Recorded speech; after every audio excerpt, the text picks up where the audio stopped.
Hello and welcome back to Understanding Depression, a podcast where we explore the many faces of depression with compassion, clarity, and curiosity. I'm truly glad you're here. Today, we're talking about something many people silently struggle with: the intersection of depression and career. What happens when your mental health begins to interfere with your ability to work? When your passion feels dimmed, your productivity drops, or even just getting out of bed becomes a battle. Let's be honest, work isn't just a job. For many of us, it's a part of our identity. It gives us purpose, structure, and social interaction. But what happens when depression gets in the way of that? And more importantly, how do we navigate it?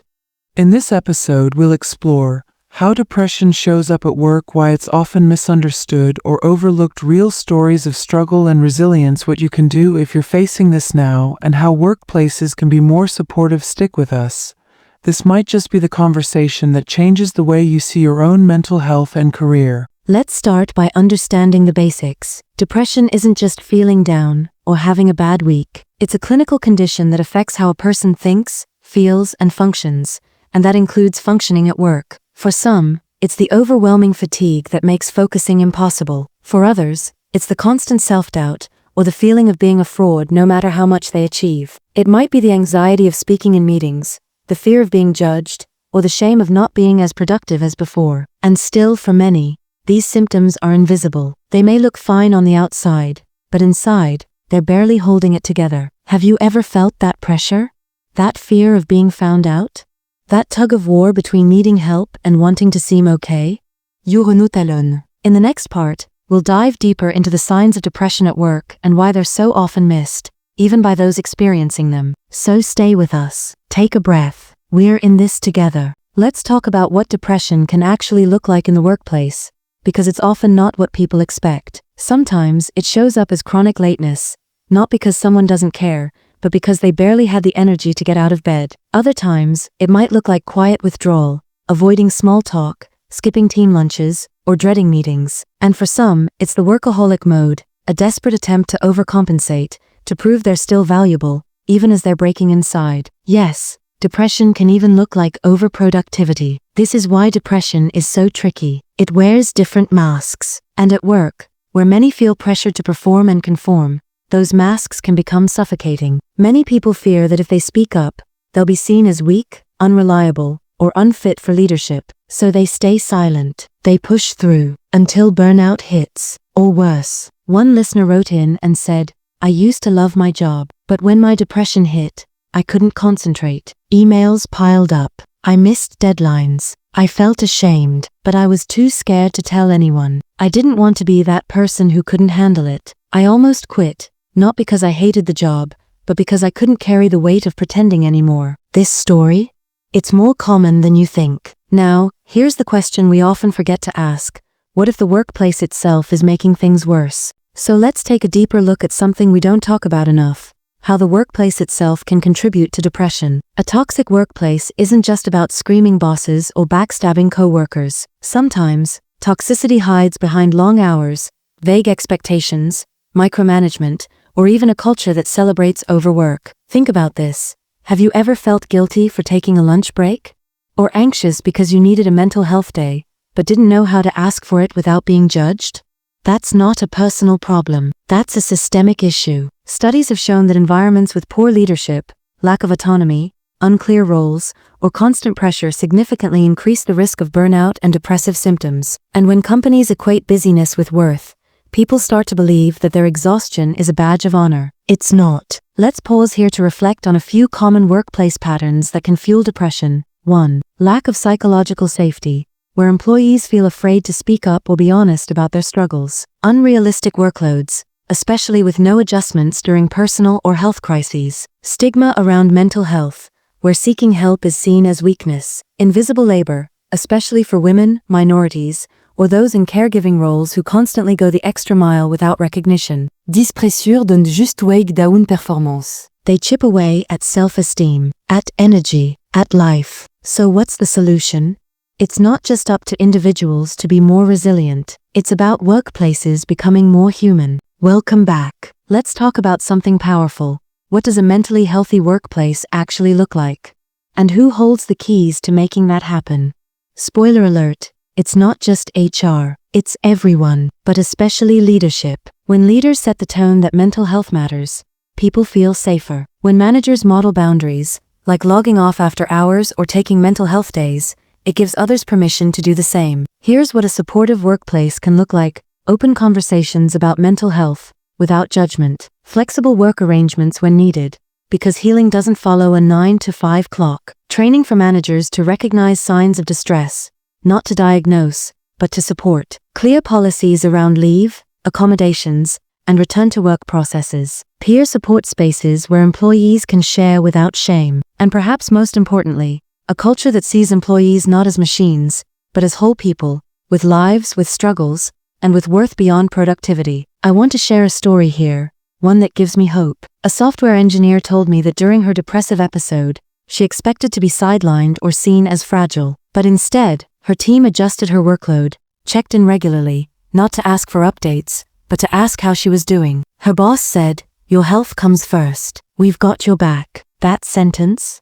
It changed everything for her. She didn't quit. She got help. She came back stronger. Support doesn't have to be grand. Sometimes, it's just being human. Next, we'll explore what you can personally do if you're facing depression at work, your rights, your options, and how to protect your peace. You're not alone. Let's keep going. Let's say you're someone who's currently struggling with depression while trying to keep your job afloat. What can you actually do?